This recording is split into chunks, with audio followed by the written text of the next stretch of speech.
Hey, Quinn, welcome to the show. Hello, it's good to see you. It is so good to see you. You were like one of my oldest mentees, not in terms of age, but like in terms of like long-term mentoring. Well, I always love the way that we met in the parking lot going to the first TMC Alpha. Do you remember that? Oh, it's coming back to me now. Yeah, I do remember that now. Yeah, we Yeah, I was, were parking and we were gonna walk into an event. How creepy was I? Was I super weird just it approaching you? was, yes, it was awesome. I was like I was holding a brief, like my Cali hard case, Uh-huh. and then you're like, "Are you a founder?" and and I was like, yeah, or like, "Are you a startup founder?" And I'm like, "Yes." And he's like, "Are you going to the TMC Alpha event?" And I'm like, "Yeah." And then we kind of like had some casual conversation. You talked about Capital Factory, and I was like, "Wow, what a woman to meet in the parking lot." And and then we walked in, and you were having like, I think like maybe your reservation for TMC Alpha didn't go through or something random. And so I went in, I was like, "Do you want me to save you a seat?" And I felt so silly saying that like as an adult, and like, I just met this like person, I'm gonna save them a seat. I don't even know. And I was like, "There's probably plenty of seating. You probably don't need to save a seat." But then yeah, we sat next to each other, and Uh, I loved that TMC Alpha that was a really good talk. event. That It was was like amazing. Dr. Billy Cohen, Yeah. right? Yeah. Yeah. Yeah. Yes. Yeah. Wow. Taking me back. Taking me back. I'm just this Right. creepy investor in parking lots looking for a female founders carrying briefcases that I know med devices are in. Right. Oh man. Well, you are one of my favorite mentees. I love seeing projects continue. And we want to start though with your background. So we always love hearing the journey. What did you study? What did you do as a career first? And like, how did you end up here? Okay, so I went to the College of Architecture and Design at the University of Houston, Mhm. and I graduated with the Bachelor of Science of Industrial Design. And well, I kind of want to backtrack because Cali really started my junior year of college. Mm, It was one of my studio projects, okay. and at the end of it, all of our professors were like, "You really have something here." And that inspired myself and my partner at the time, just another one of my studio mates that worked with me on it. He is now doing YouTube full time. You should check out his website. I think it's Oh, Ronald Finger. And yeah, and then over the summer, we applied for a whole bunch of design conferences or design competitions. And we didn't get a lot of them, but we got one of them. And that's all we really needed to just like inspire us and keep pushing forward. After that, it was my senior year, and in October, I got to go to Barcelona to present Cali at that design conference. wow. Um, Cali was one of the top 10 in the product design category for Reshape 19. And it's a international Barcelona design competition Okay. for wearable devices, whether they're for fashion or for like medical reasons. So Mhm. that was amazing. It was so amazing. And, sometimes you just have to ask. And so I asked my College of Architecture and Design in the Honors College. And so the whole trip was free. And I got to go Oh and, my God. I love that advice. Sometimes you just have to ask.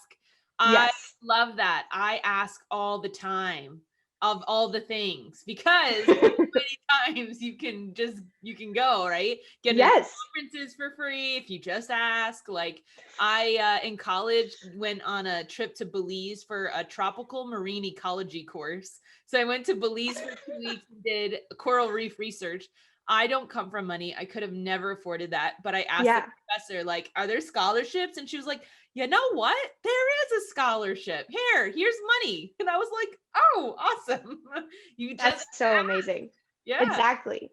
Yeah. And speaking of getting into conferences for free, the guy I sat next to on the plane was going to a different conference, the IoT international conference or something in Barcelona. It was basically like my conference was over here and his was like on the other side of the building, like, but it's a really big building. And yeah, he got me a free pass Hell yeah. into that conference as Yep. well. So So awesome. So you yeah, so go it's to tough. Barcelona, you get all this validation, and then what happens? Yeah, so we actually won a recognition of like basically fourth place. Mhm. Um, but we got honorable mention. That was it for Cali because we actually got presented to designers there and everything. So fast forward, it's senior year. I have to work on my thesis. Cali is still like in the behind scenes of my mind. Like I still want to do this and I still think it's good. And my last semester of college, I take an amazing business design class by Kelly McCormick. Um, Kelly and McCord. I love her. yeah, Love that lady. She's an amazing professor at University of Houston. Yep. seriously. Yeah. And this was actually her first time teaching that class. And I was just obsessed with it. And I remember um, scheduling time with her because there was something called Pitch Madness happening in March, pitch competition. And I was like, well, maybe one of my products could be in this. And she's like, yeah, totally. And she got her friend Liana in the room and I pitched again to them about Cali and my thesis, but it was mostly Cali that they were really, really interested in. Mhm. And yeah, and then that just really gave me really big encouragement. And then that's when they told me about Red Labs. They're like, yeah, do Pitch Madness, but also have you heard about Red Labs? So And for that our was listeners, something. what is Red Labs? Yes, Red Labs is a startup accelerator based out of the University of Houston. It's a summer program. Usually we get to pick an awesome co-working space in Houston. I know last year it was online. I was one of the mentors there. But it's so amazing. It literally changed the I guess like the The, direction of my yeah, of yeah, of what I was doing. Yeah, in Cali, yeah. exactly. Sometimes accelerators can be a real waste of time, and it makes me very, very angry. I Yeah. have a lot of emotion about some negative emotion about some accelerators because I feel like it stunts growth. But there are some programs that are absolutely critical. And Red Labs of University of Houston is a fantastic accelerator because it's really about people, really innovative college students with an idea early stages, and that's really when the help is useful, and it's quite literally an acceleration and not a stunt of growth. Yeah. And I think especially since it's for students and their ideas, it's a starting step. It like I know startup, but yeah, because that's exactly what it was for me. And at that point, I'd had a conversation with my partner, studio mate, and was like, "Hey, do you want to do this or not?" And he said, "No, but you go ahead. I'm fully supportive, like you doing what you need to do." Yeah. So usually, when you apply for Red Labs, you're supposed to have a team. And I was like, okay, well, I don't have a team. I can't apply. I also totally messed up at Pitch Madness. Like I forgot to use my clicker and it's a 2-minute pitch and you cannot recover from a 2-minute pitch. Oh, So like I was like after Pitch Madness, I was like, I'm done, and I think Kelly or Liana or both like reached out to me and like, hey, I haven't seen your Red Labs application, or you didn't, or Maybe I'd already applied, but I hadn't signed up for an interview slot. mhm. And they just that last little push of like, hey, you can still do this by yourself no matter what happened at Pitch Madness. Keep like, let's do this. I know that like you'll be good for this program.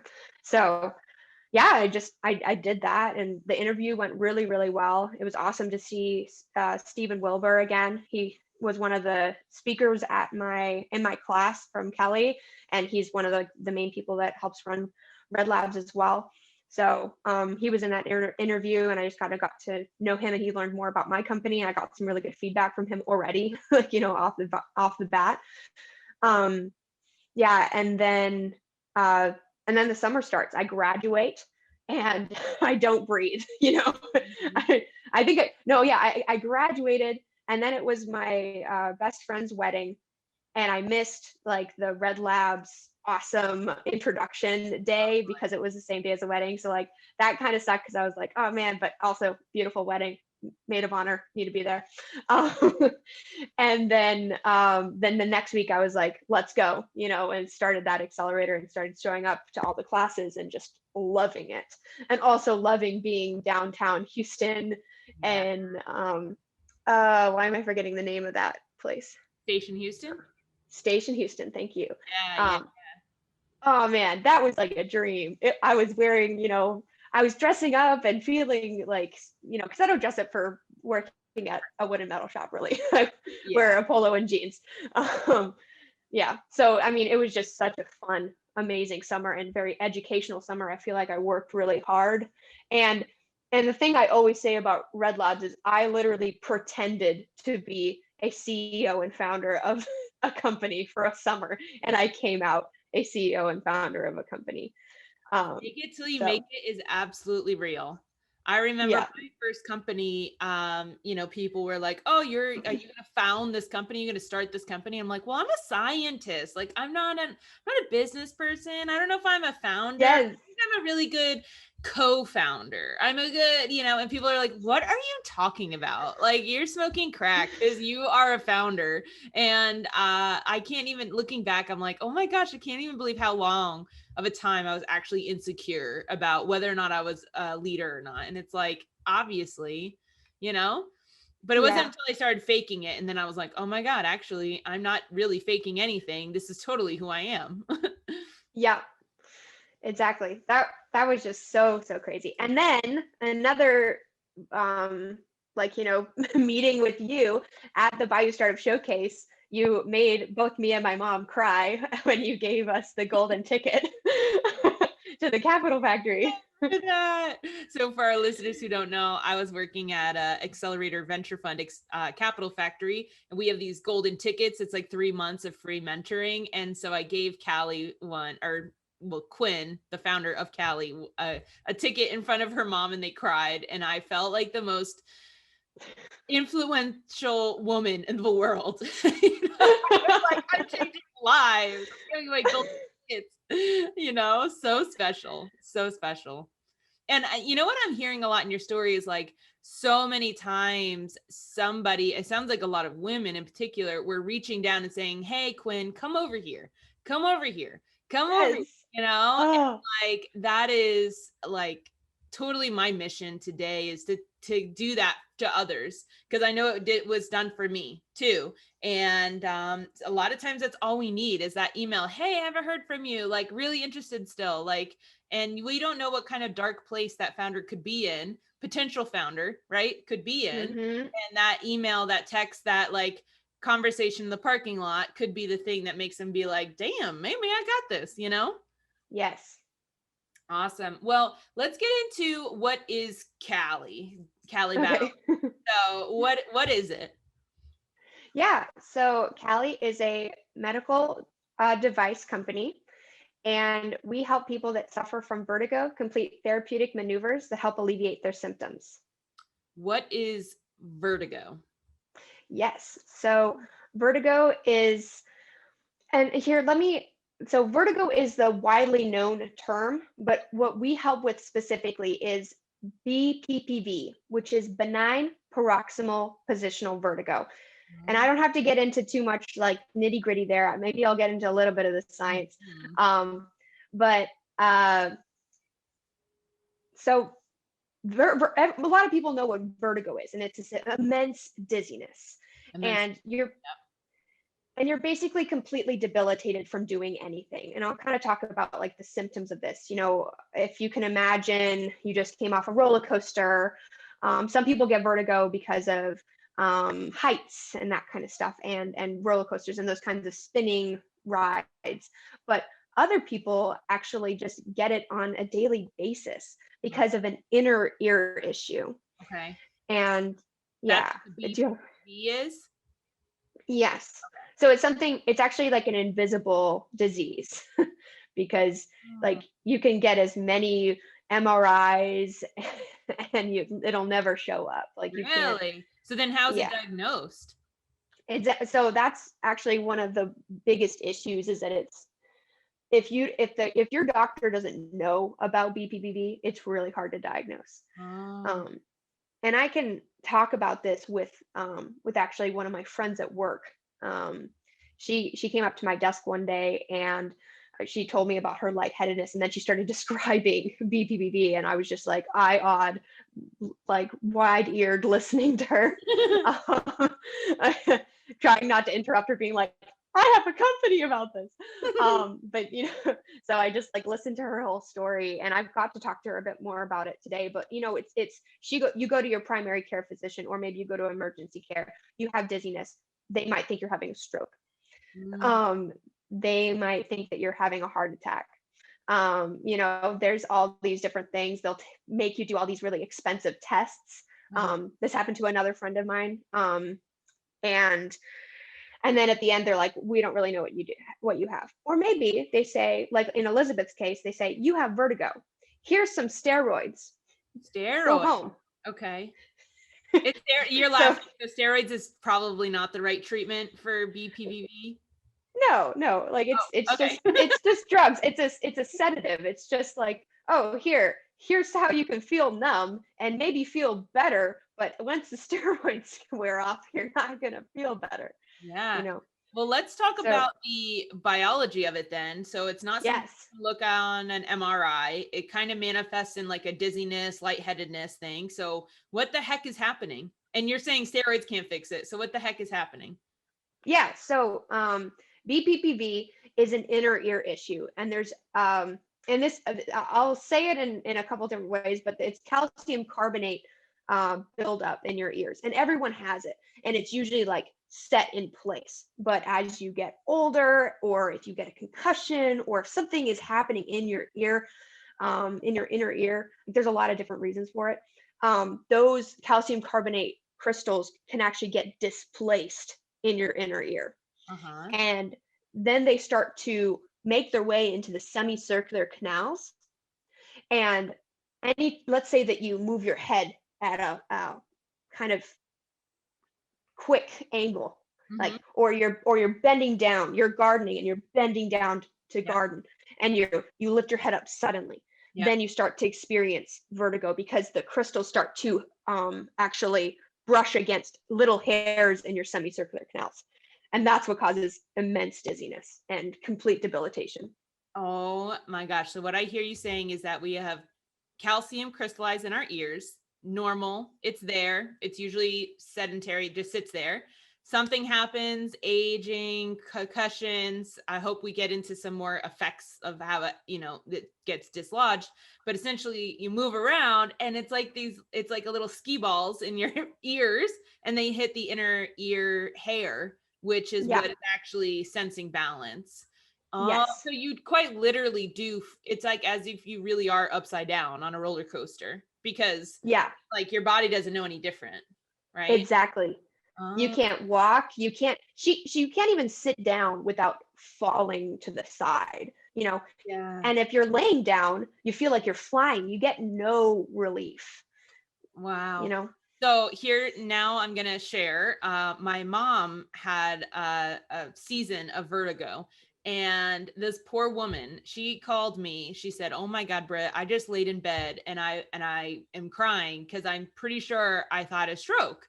And she eventually went to doc. She went to doc. She found out she had vertigo, but she said like vertigo. No, no, no. I was dying. Like something was wrong because she was laying in bed and she was like, it was like the world was spinning and I was sick and nauseous, and then a few incidences after that. I mean, I hate to laugh, but she was like, she kept falling down in the bathroom stall because Oh every time no. she went to sit down she would get the like vertigo attack. She'd call it an Yeah. attack, and she would like fall over, and I'm like, oh my Oh. God, mom, like this is terrible, like, and who knew how common it was? I didn't know. Yeah, So how common is it but there is 24.6 million people who suffer from BPPV in the United States. in the United States alone? 24 over Yes. 24 million. Yes. Wow. that's like 2, 4, 6, 8, 10. And if we have 300 million, that's a lot. That's like Yeah. 5% at least. And so is it usually older people? Does age have something to do with it? You said? Age definitely has stuff to do with it. So the people who we see that have BPPV the most are people over 40. Okay. I would say that that's like when it really starts to peak. That does not exclude people younger than that, I Yeah. assure you. Yeah. But it's there's a couple different things, and there's really interesting stuff that we'll talk about later, just specifically about women. But for males and females, like your inner ear is starting to get older as your body is, and stuff starts to deteriorate, and stuff starts to you know dislodge those crystals in your inner ear. And it doesn't happen to everyone, but it happens to a lot of people. I feel like every conversation I have with someone, they're like, oh yeah, my aunt, my uncle, my sister. Yep. My mom. Yep. Definitely. Well, let's dive into this is the FemTech Focus Podcast. So let's dive into the women. Is this something we would consider disproportionately affecting women? Yeah. So there's honestly so much more research that needs to be done on this. I will say that. Thing we hear. That is a common thing we hear. Yes. But one of the most common statistics I hear is that it's like a 2-to-1 ratio, and sometimes even a 3-to-1 ratio of women to men getting BPPV. And why? And you know why? So it's not a conclusive answer, but the leading causes that they think is due to hormonal fluctuations. So right when you're starting to have like premenopausal or during menopause, all those changes in hormones in your body is one thing that they have seen be affecting it, especially like when you look at the age groups of the women in that age group who are all going through through that at that similar age. So it's kind of like, and they talk about either an estrogen deficiency or like a drastic change in estrogen, because there's also a weird link, and not like there was a ginormous amount. There was a study done in Nebraska, and there wasn't like a giant amount of teenagers that had BBB, but out of the ones that did, it was majority girls. And if you can think about it, they're starting to have their periods. They're just like going into womanhood. And that's a really big fluctuation in estrogen as well. Wow. So that's one of the leading ideas, I would say. It's nothing's like set in stone, and there's so much more research that needs to be done. But well, that's the window of time my mom was getting the vertigo, was that year of not having periods consistently right before her menopause day. Mm-hmm. And then we actually interviewed some menopause founders on the show, and they were bringing up, one of the 35 menopause symptoms is vertigo. And I was like, what? Like, wow. What? And I was asking them like, why? And like most menopause symptoms, they're like, don't know, like not enough research. No one's funding it. Like, what? I really want to make like a FemTech like labs, like research this stuff, because like this is crazy. I can't keep interviewing people and asking them, well, why does this happen? And literally 9 out of 10 people say, well, I don't know, like no one's done the research. It's so crazy. It's so crazy. So what are some of the solutions then? I guess this brings us kind of back to Cali Balance. If it's not steroids, if we can't even see it, if, a huge thing that we struggle with at FemTech is like doctors not believing women. So maybe they're like, oh, you're just lightheaded or dizzy, you're not drinking enough or something, so like, what is the solution? So basically, women, if you have vertigo and you go to your primary care or emergency care and they tell you go home, try again. Go to a specialist. Go to an ENT. Not all ENTs know about it either, I will say, but most of them do. Okay. And then physical therapists as well, and mostly physical therapists who they're specialists. I would say that there's physical therapists that are about like, your arms, your legs, that type of recovery, but there are like, different types of physical therapists that will know these exercises. Okay. Well, that's really leading us into what's the cure, because I would have never thought physical therapy would help my inner ear. How would that help? Yes. So there are exercises, there's maneuvers that you can actually do. So if you can think about it, what's happening in your inner ear is a physical thing. The calcium carbonate crystals are physically moving in your semicircular canals. So we can physically move them back where they're supposed to be, or at least out of the canals, so that you're not experiencing this dizziness. Yeah. Almost So like that little pinball, like on a game. Like if you're trying to balance the game and put the ball in the holes, like that kind of a yes. thing. Okay. Yes, exactly. That's exactly how it's like. I get branded little games. Like that's what you give out as swag. Like that would be cute. That's cute. Writing it down, memory bank. So how do the physical therapists know like where in the head to go and like how to move the head? That is probably one of the coolest things I got to learn over this journey. So pros and cons, they have to do a maneuver called the Dixall pike. That's the expensive test. It's not expensive. It's literally them holding your head and kind of inducing vertigo. People will put you through an MRI and do all these like crazy expensive tests when the real test that they just need to do is the Dixall pike. So they perform the Dixall pike on you, and you're probably like Elizabeth. She was scared out of her mind, like, about just like I'm gonna fall. And he's like, no, I've got you. Like, so they're holding them and holding their head, okay. And as they do this, they'll actually see something in your eye vibrating. Shut up. And yes, and it's called nystagmus. And so depending on whether it's upper to the side or lower and what eye it's on depends on what side you're experiencing BPPV and which canal in your inner ear the crystals are, which then tells you what exercise you have to do. Wait, how are the physical therapists catching this person who's kind of falling backwards and looking at their eye that intensely without having to do it 50 times? Like, so there's do it? One way that some of them do it is they just have like these goggle things that records their eyes. Oh, good. Okay. Yeah, and there's also some other like people who are working on that type of technology right now. Okay. And so that would kind of actually diagnose it a bit more. Yeah. And do you have any idea about the history of this? Like, who the hell was like, hey, this person with vertigo, every time they lean back really fast, their left eye twitches up to the left. Like, what is the biology behind that? So the main exercise that you do after the Dixall pike is the Epley maneuver, and that is the most effective.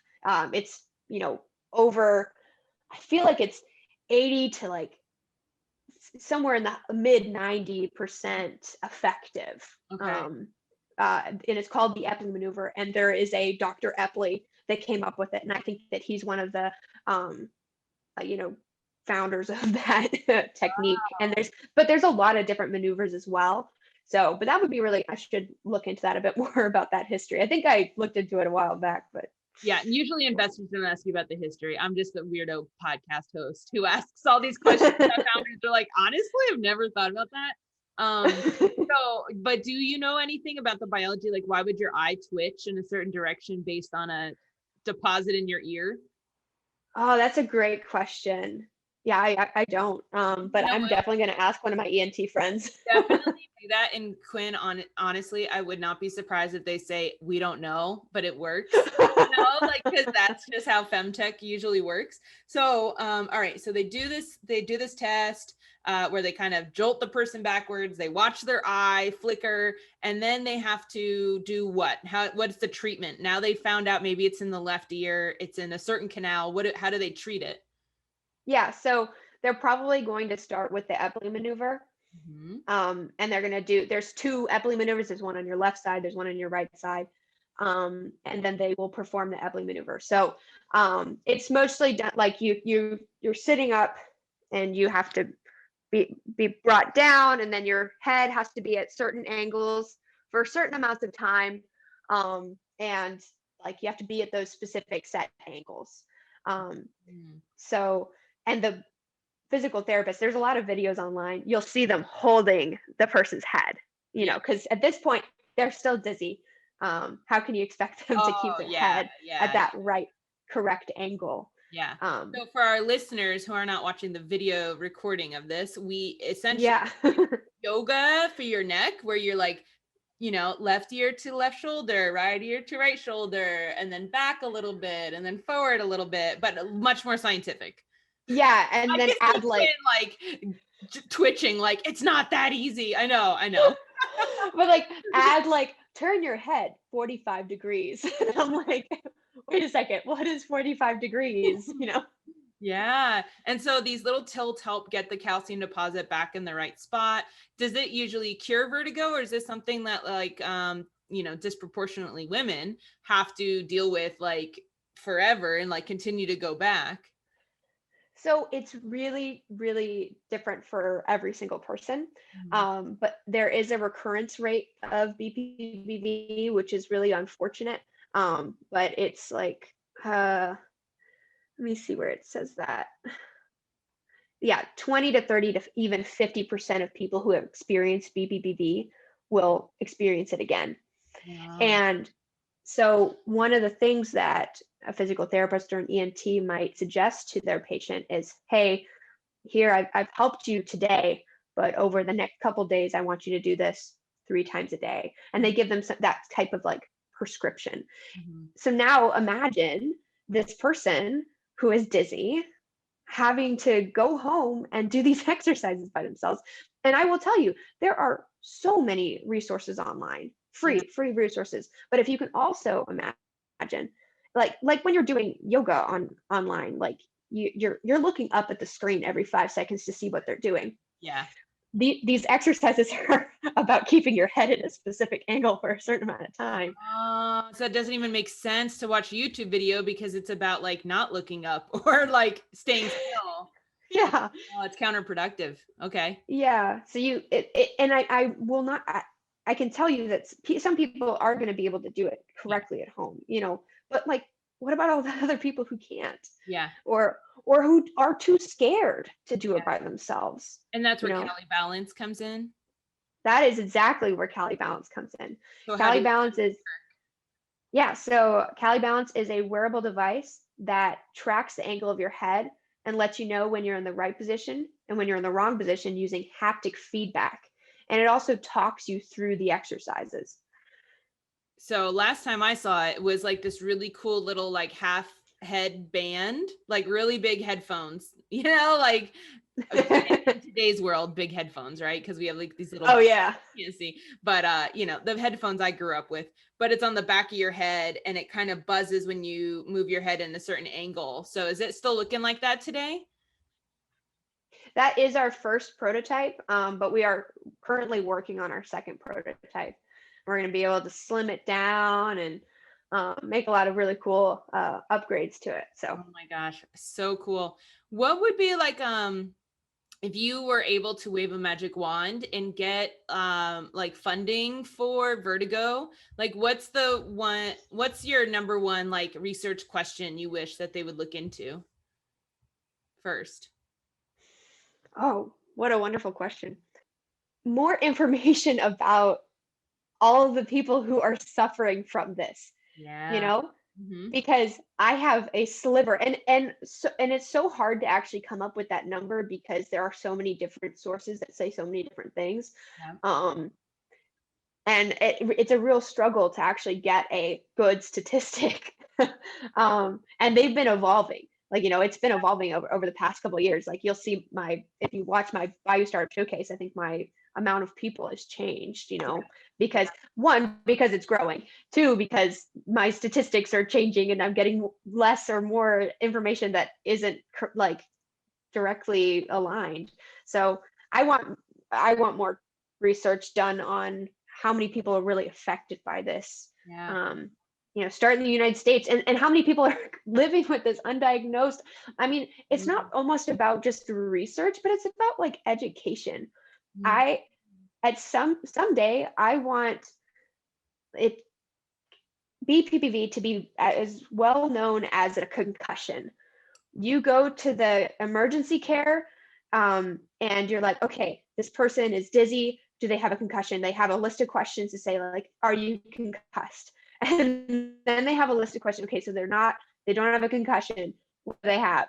BPPV, And there's actually another like market of athletes who suffer from BPPV. If you can imagine, you know, a soccer player who heads the ball 10 Yeah. times a day or more is suffering from BPPV, and they don't, it's just not known. It's not one of the top things that they're like, oh no, you probably just have a concussion. It's like, it could be BPPV. You should look into it. And then they could probably go back to playing if they just had this little maneuver of their head instead of like taking months out suffering. Wow. Exactly. Interesting. Yeah. Well, so what I hear you saying is like research on the public health and the, prevalence in the Yes. literally just the prevalence of it. So it's so crazy how that's like, that's a pretty basic question, like, Yes. even I know. say like some like neurological, like, you're just like, yeah, all I want to know is who has it. Like, that's all I want to know. Because I know a lot of people do. So yeah, wow, that's crazy. Yeah. Well, Quinn, this is so much fun talking with you. I love seeing you grow over these years, from having, found you in a parking lot outside an event. Yeah. But I want to ask you two last questions that our listeners love. The first one is, if someone wanted to start a FemTech company, what's an area in women's health and wellness that you think still needs innovating?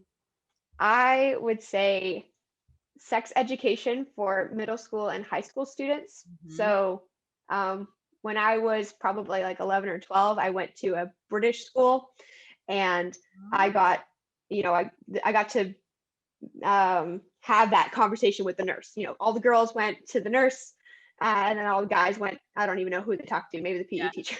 Yeah. But we had that conversation right at 12. I had high school junior year in America, and um, the sex education chapter was skipped. Just So on like just go buy it. Next. yeah, and it's just like I want it to not be an awkward conversation that parents have to have with their kids. I want it to be something like a resource, even if it was an application, but like a safe place for boys and girls to learn about sex, not in an awkward way, not through porn, not through porn. I Yeah. mean, uh, go for it for whoever likes it, but like men learning that that's what sex is not really great, or girls too as well. That type of expectation. So that's something that I think would be so important. 100%. Just So one of yeah. the things that I think about this a lot too. And, we have kind of a youth goal at FemTech Focus as well, in terms of like, how can we target the youth, right? So we'd have to do less education of adults if we educate them young. But what I always find to be the biggest barrier is when you are trying to target youth, you usually need the parents' approval first. And so that like sales cycle or the marketing cycle is like really hindered on like, well, how do the parents feel about it? And then you got the whole issue of market, barriers of Facebook saying, you can't say that, or the app store saying, you can't have an app that does that, And so what I'm not saying that is a bad idea, because it is actually one of the best ideas is sex education. But, man, anyone who's like working on it, God bless you. God bless you. Because I think about That's it a lot, tough. and I think about all the barriers, and I'm like, oh, please let there be some very, very strong people out there working hard on this. And I think it has to do with policy change too, right?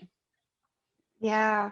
Well, we just got our new Congress sworn in, and it's the record highest number of women ever, 121 women. Yeah. Woo-woo! Yeah. Highest ever. So awesome. More uteri in the house, and we will get more uteri funding is my hope. And then our last question, Quinn, is what do you think the FemTech industry as a whole needs the most right now in order to be successful? I would say support for the femtech community. Talk to people about these things. Normalize saying period. Normalize saying. I know you do this all the time on the podcast. Normalize these daily, monthly, yearly natural things that are happening to half the population.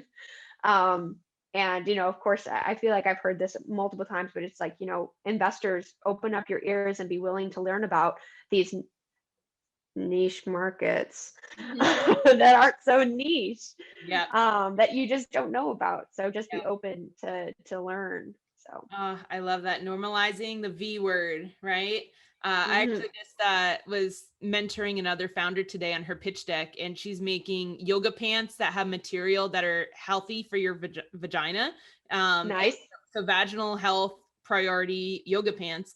And she says she keeps getting feedback from investors and mentors saying, maybe like you just say vaginal like too much. Maybe we could like leave that part out. And she's like, then they're just yoga pants. Like that's the whole point. Like, and she said, but you know what? I hear it so often that sometimes I go to bed at night wondering, like, am I saying vagina too much? And she's like, no, I'm not. Like, that's their problem. We have to say the V word, y'all. Yes. Yeah. I remember that at the FemTech Focus, or it was the FemTech Weekend Challenge. What was that called? Oh, innovation hackathon thing. Yeah. Yeah. And Mariana, one of your interns, I remember they were talking about their startup, right, that they're still working on. And I remember like her talking about that, and I was like, you got to say it like you mean it, Wait, Mariana hesitated saying vagina. No, I think she was fine with it, but I'm Oh, trying to remember I how was that really hoping conversation you were went. And like, gonna because she's come I far. think She's come so far. oh yeah, no, but I just remember hearing like one of their first pitches about that. And, it's like, hey, let's, don't shy around anything. You got to just say it. Man, Quinn, this has been so much fun. Thank you so much for your time today. I am really excited to see you continue. This is obviously really important to us because FemTech is not just about periods and vaginas. It's about things Yeah. that disproportionately or differently affect women, and vertigo, obviously on the disproportionate side. And if it has anything to do with menopause, then for sure it's a FemTech issue, and we are excited to have highlighted it today. So thanks for what you do. Yeah, of course.